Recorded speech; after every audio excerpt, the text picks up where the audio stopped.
명태균 씨도 어제 처음으로 특검에 출석해서 조사를 받았는데 명 씨는 공천 개입 의혹을 최초로 폭로한 강혜경 씨의 주장이 사실이 아니다라고 주장을 했습니다. 어제 명태균 씨의 발언과 지난해 10월 강혜경 씨의 발언까지 함께 들어보겠습니다.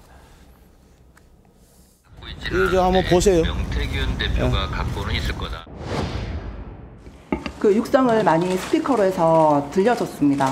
오빠 전화 왔죠? 잘 될 거예요 라는 그 내용을 저는 들었는데. 다시 한번 얘기해서 그 오빠는 어떤 누구를 지칭한다고 생각하십니까? 저는 윤석열 대통령 지칭을 한다고 생각합니다. 작년에 국정감사장에서 강혜경 씨가 한 진술입니다. 예. 이 녹음이 이 황금폰에도 없는데요. 어떻게 된 건가요? 그 황금폰에 오빠 전화 왔어요. 잘 될 거예요. 라고 없어요. 그 오빠가 누굽니까? 국정감사장에서 5천만 대한민국 국민을 농단한 거 아닙니까? 자, 지금 명태균 씨의 주장에 따르면 강혜경 씨가 지난해 10월 국감장에서 얘기했던 오빠 전화 왔죠? 잘 될 거예요? 라는 그 녹취가 그 황금폰이라 불리는 휴대전화에게는 없다는 이야기를 한 겁니다. 그러면서 이제 강혜경 씨가 국민들을 대상으로 농락을 하고 있다는 주장했는데 명태균 씨 이야기를 조금 더 들어보겠습니다. 김영선 공천 관련돼서 가장 잘 아는 사람이 공관위원장 아니겠습니까? 그분이 진실을 제일 잘 알겠죠. 윤상현 의원이 고 장제원 의원으로부터 전화받았다라고도 했다는데 혹시 이 부분은 사실로 보실까요? 제가 윤상현 의원하고 모 호텔에 있을 때 권성동 의원하고 윤한홍 의원이 전화 온 거는 제가 들었습니다. 장제원 의원 관련해서는 아시는 게 없는 건지? 아니 그 당시에 윤상현 의원하고 제가 친분이 아예 없는 건 아니었기 때문에 제가 만났는데 권성동, 윤한홍 의원이 전화 온 거, 문자 온 거 윤상현 의원이 옆에서 들려주고 보여줘서 그때 봤습니다. 자, 윤상현 의원이 당시에 이제 공천관리위원장이었기 때문에 가장 많이 알았다라고 얘기를 하고 있고요. 그리고 함께 있으면서 권성동 그리고 윤한홍 의원이 전화 오고 그리고 문자 왔던 거는 윤상현 의원이 보여줬기 때문에 그리고 옆에서 직접 확인했다라는 얘기까지 이제 어제 특검 사무실 들어가기 전에 기자들을 대상으로 자신의 입장을 저렇게 밝힌 겁니다. 어떻게 좀 보셨습니까, 최범 위원님? 우선 그 시점에 전화를 했느냐 하는 건 뭐 곧바로 확인이 되겠죠. 네. 자, 그러나 이제 윤상현 의원이 보여줬다는 거는 지금 명태균 씨 주장이고 그 부분에 관한 윤상현 의원의 진술을 들어봐야 될 것이고 네. 윤상현 의원은 이제 윤석열 전 대통령으로부터 전화를 받은 거는 지금 인정을 하고 있죠.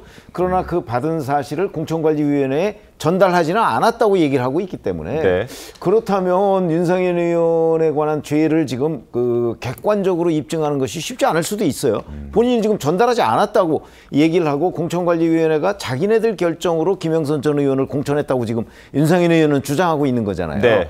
그 부분은 이제 특검의 몫이죠. 특검이 자 윤상현 그러니까 윤석열 전 대통령 윤상현 공천관리위원회 그 다음에 이제 김영선 전 의원의 공천까지 이게 다 하나로 연결되는 것인지 아닌지 그런 부분을 이제 특검이 입증해 내야 되는데 네. 지금 뭐 명태균 씨는 이제 지금 그게 다 일관되게 지시 사항으로 연결이 된다고 주장을 하는 거고요. 뭐 다른 사람들은 또 그렇지 않기 때문에 저 부분은 뭐 특검에서 이제 여러 사람들의 서로 다른 주장을 네. 이렇게 좀 맞춰봐야 진실이 파악될 것 아닌가 싶습니다. 김광삼 변호사님 어떻게 보셨습니까? 근데 지금 계속 이런 수사 내용이 밝혀지고 또 명태균 씨 얘기한 걸 보면서 우리가 이제 처음에 알았을 때는 거의 윤 전 대통령하고 김건희 여사와 명태균 씨의 관계에 대해서만 네. 우리가 알고 있었잖아요. 네. 근데 이게 까면 깔수록 막 계속 나오는 거예요. 뭐 사실을 확인해봐야 알겠지만 권성동 의원, 윤한홍 이런 사람들이 정치부로 가 있는 명태균을 어울려가지고 공직 개입과 관련된 일을 해왔지 않느냐 그런 의혹이 굉장히 있고 저보다 이제 뒤에 이 얘기하겠지만 뭐 통일교 관련된 부분, 건진법사 관련된 부분 네. 이런 거에 친윤 세력들이 친윤 의원들이 상당히 깊숙이 관여하고 있었구나 이런 생각을 할 수밖에 없는 내용들이 지금 계속 나오고 있잖아요. 물론 당사자들은 부인을 하고 있지만 근데 제가 볼 때는 뭐 아니땐 굴뚝에 연기 나지 않는다고 봅니다. 그럼 어느 정도 어떤 관련성은 있다 이렇게 네. 볼 수밖에 없고, 물론 이제 강혜경 씨랄지 명태균 씨의 어떤 진술 자체를 신뢰하기는 굉장히 어렵죠. 왜냐하면 둘 다 자신의 이득을 위해서 자신에게 유리한 이야기만 하고 있기 때문에 누구 말이 진실인지는 뭐 알 수는 없어요. 하지만 강혜경 씨가 뭐 오빠 전화 왔어, 김건희 여사한테 전화 받았다 안 받았다, 이건 사실은 본질은 아니거든요. 네. 실질의 본질은 이거 전화 받았다 이런 내용이 있냐 없냐가 사실은 중요하진 않아요. 그 전화 통화 내용이 어떠냐가 이제 그렇죠. 중요한 거죠. 그런데 강혜경 씨 있다고 하고 명태균 씨는 없다고 하고 이런 네. 이런 공방을 좀 하고 있는데, 제가 볼 때는 지금 계속적으로 터져 나오는 내용들이 사실 굉장히 충격적인 이야기들이 많이 나오고 있거든요. 그래서 이제 특검의 결과는 좀 지켜봐야 할 것 같지만, 결과적으로 보면 이제 명태균 정치 뿌로카의 어떤 힘이 대통령 부부랄지, 네. 그다음에 친윤 세력에 상당히 영향을 많이 미치고 있었다.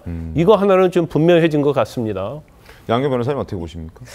이게 사실 보면은 지금 말씀대로 오늘 저희도 이제 보도를 했지만은 점점 친윤 의원들의 어떤 관여 정황 같은 게 점점 더 구체화되는 있습니다. 그런 네. 느낌인 거예요. 어제 같은 경우에 저희가 이제 보도 추이 쭉 지켜보면서 따라보면은 그 권성동 의원의 1억 수수설에 대해서 본인 네. 굉장히 강하게 부인을 하고, 이거는 뭐 법적 대응을 하겠다라고 했는데, 최종적으로 이제 오늘 아침에 이제 조선일보 보도를 보면은 그 정황에 대해서 상당히 지금 구체적인 내용들이 있거든요. 뭐 2022년 1월 5일 날짜도 나왔고, 네. 그리고 이 근거 같은 경우에도 이 지금 윤 씨, 구속된 윤 씨의 다이어리 메모, 그리고 심지어 그 윤 씨 아내 이모 씨 휴대전화에서 나온 그런 사진, 그런 현금이 남긴 사진. 그 돈봉투 맞습니다. 우러미 사진. 그렇습니다. 그런 것들까지 나왔기 때문에 아마도 뭐 친윤, 특히 이제 지금 당사자로 지목된 권성동 의원 같은 경우에는 이것을 깨는 정말 구체적인 반박을 하지 않으면은 상당히 지금 곤란한 상황이 됐다, 지금 그런 느낌이 듭니다.